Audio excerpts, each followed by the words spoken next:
ये students doctor बनने के लिए हमारे देश की सबसे बड़ी परीक्षा नीट की परीक्षा होती है।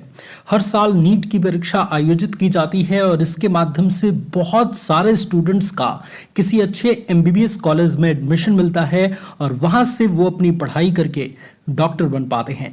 तो अगर आप एक ऐसे स्टूडेंट हैं जिनका सपना है आगे चल के डॉक्टर बनने का, तो उनको नीट एग्जाम की पूरी जानकारी होनी चाहिए। और इसी सिलसिले में आज इस वीडियो को डिजाइन करने का मकसद ये है कि आप सभी स्टूडेंट्स का सपना सच होना चाहिए और आपको नीट की पूरी जानकारी जरूर होनी चाहिए।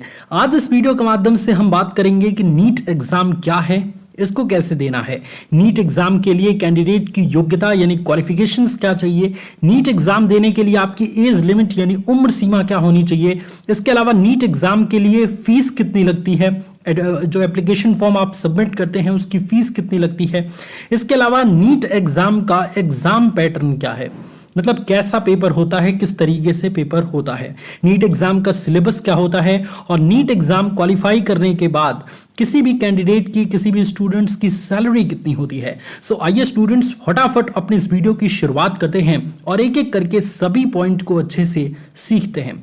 मैं जानता हूं स्टूडेंट्स की क्यूरियोसिटी आपके अंदर बहुत ज्यादा है। सो मैं इस वीडियो के माध्यम से पूरी कोशिश करूंगा कि आपकी पूरी डाउट को आउट कर दिया जाए, बट फिर भी अगर कोई प्रॉब्लम आए, कोई क्वेश्चन आए तो आप कमेंट में जरूर बताइएगा। मैं आपके प्रॉब्लम को सॉल्व करने की पूरी कोशिश करूंगा। सबसे पहले स्टूडेंट्स हम जानते हैं कि नीट एग्जाम क्या है। देखिए स्टूडेंट्स, नीट जिसका full form national eligibility entrance test होता है, जो कि राष्ट्रीय स्तर पर हर साल आयोजित किया जाता है। मतलब पूरे भारत में नीट का एग्जाम आयोजित होता है। आप किसी भी स्टेट के हैं तो आप इस एग्जाम में अपीयर हो सकते हैं और इस एग्जाम को दे सकते हैं। ये जो नीट का एग्जाम है स्टूडेंट्स, ये हर साल एनटीए कराता है। एनटीए मतलब नेशनल टेस्टिंग एजेंसी कराता है और इस एग्जाम के थ्रू बहुत सारे स्टूडेंट्स को एमबीबीएस कॉलेज में एडमिशन मिलता है। बड़े बड़े कॉलेजों के माध्यम से वो पढ़ाई करके आगे चल के डॉक्टर बन पाते हैं। सो ये एक एंट्रेंस टेस्ट है, ये एक एंट्रेंस एग्जाम है जिसके माध्यम से आपको मेडिकल कॉलेजों में एडमिशन मिलता है और वहां से आप मेडिकल फील्ड की बहुत सारी पॉपुलर कोर्सेज को करके और आगे मेडिकल फील्ड में अपना करियर बना सकते हैं। सो आई होप कि नीट एग्जाम क्या है आपको समझ में आ चुका होगा। अब आइए स्टूडेंट्स हम बात करते हैं नीट एग्जाम के लिए कैंडिडेट की योग्यता यानी क्वालिफिकेशंस क्या चाहिए। अब देखिए स्टूडेंट्स, जो भी स्टूडेंट नीट एग्जाम देना चाहते हैं वो कम से कम 12वीं पास होने चाहिए। मतलब 10वीं बाद आप नीट एग्जाम देना चाहें तो आप नहीं दे सकते। आपकी कम से कम पढ़ाई 12वीं पास होनी चाहिए, या अगर आप 12वीं के लास्ट ईयर में भी हैं तो आप इस एग्जाम को दे सकते हैं अपीयरिंग के थ्रू। तो कैंडिडेट कम से कम 12वीं पास होना चाहिए और 12वीं में स्टूडेंट्स आपका साइंस स्ट्रीम होना चाहिए। अगर साइंस स्ट्रीम नहीं है तो आप नीट का एग्जाम नहीं दे सकते। और साइंस में भी पीसीएम नहीं होना चाहिए, पीसीबी अर्थात फिजिक्स, केमिस्ट्री और बायोलॉजी सब्जेक्ट होना चाहिए।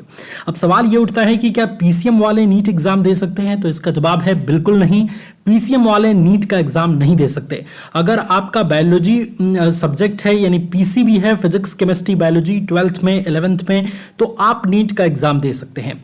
और पीसीबी सब्जेक्ट के साथ आप 12th कम से कम 50% मार्क्स के साथ पास होने चाहिए, तभी आप नीट एग्जाम के लिए एलिजिबल होंगे, योग्य होंगे। आई होप आपको क्वालिफिकेशन स्टूडेंट समझ में आ चुकी होगी और आप इस चीज को भी अच्छे से समझ पाए होंगे।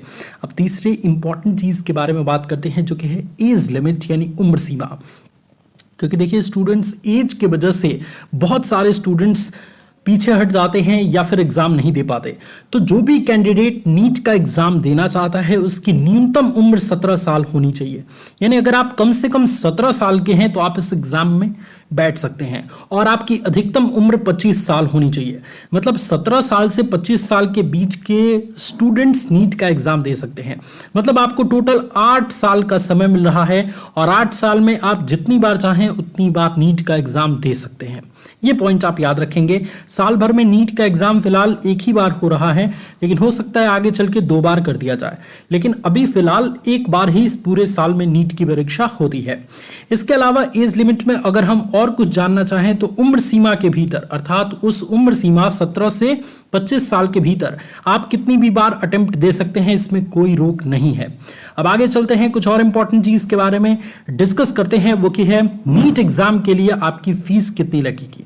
तो देखिए स्टूडेंट्स, फीस अलग अलग कैटेगरी पे निर्भर करती है। अगर आप जनरल कैटेगरी के स्टूडेंट्स हैं तो आपकी फीस 1500 रुपए होगी। अगर आप जनरल, ईडब्ल्यूएस और ओबीसी कैटेगरी के स्टूडेंट्स हैं तो आपकी 1400 रुपए फीस लगती है फॉर्म की। अगर आप SC ST PWD या ट्रांसजेंडर हैं तो आपकी फीस लगेगी 800 रुपए एप्लीकेशन फॉर्म की। ये बात आप याद रखेंगे कि हर साल इसका एप्लीकेशन फॉर्म दिसंबर से फरवरी महीने के बीच में निकलता है, तो आप इसकी ऑफिशियल वेबसाइट पर बार बार विजिट करते रहें ताकि एप्लीकेशन फॉर्म से रिलेटेड कोई भी डाउट आपका ना हो और इस साल आप नीट की परीक्षा में अच्छे से बैठ पाए।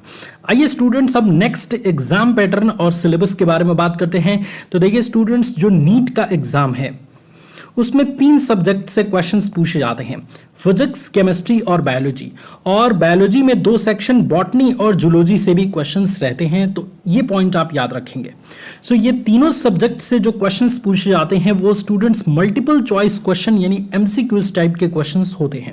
ये पॉइंट आप याद रखेंगे और पेन पेपर आधारित पेपर होता है, ये चीज आप ये भी याद रखेंगे। हो सकता है आगे चल के ऑनलाइन एग्जाम भी कंडक्ट हो, बट ये पॉइंट आप याद रखेंगे।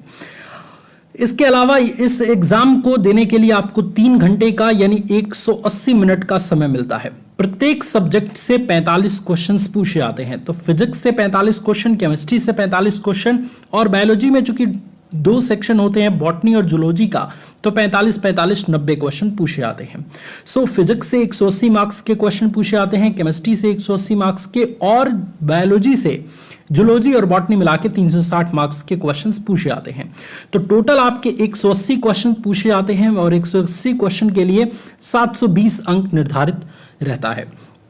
नीट एग्जाम में स्टूडेंट्स नेगेटिव मार्किंग भी होती है, सो जरा ध्यान से आप क्वेश्चन सॉल्व करेंगे तभी आप इस एग्जाम को क्लियर कर पाएंगे। काफी टफेस्ट परीक्षा है, तो इस एग्जाम में आपको चालाकियां भी करनी होगी और अच्छे से तैयारी भी करनी होगी।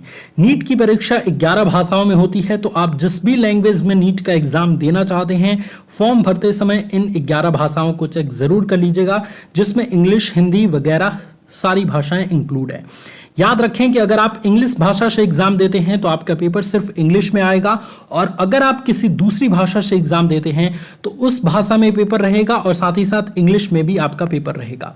ये पॉइंट आप याद रखेंगे, ठीक है। प्रत्येक सही को उत्तर देने के लिए आपको 4 अंक निर्धारित किया जाता है, और अगर आप गलत उत्तर देते हैं तो 1 अंक काट भी लिया जाता है नेगेटिव मार्किंग के माध्यम से। ये चीज आपको याद रखना है। अब स्टूडेंट, उम्मीद है आपको समझ में आ चुका होगा। अब बात करते हैं नीट एग्जाम के बाद आपकी सैलरी कितनी होगी। तो देखिए स्टूडेंट्स, ऑनेस्टली मैं बताऊं तो नीट एक एंट्रेंस एग्जाम है, तो इसके बाद कोई फिक्स्ड सैलरी आपको तो मिलेगी नहीं। इसलिए इस एग्जाम को क्वालिफाई करने के बाद आपको किसी अच्छे मेडिकल कॉलेज में एडमिशन मिल जाएगा, और वहां से आप अपनी 5 साल की MBBS कोर्स को कंप्लीट करके ट्रेनिंग के माध्यम से एक सक्सेसफुल डॉक्टर बन जाते हैं।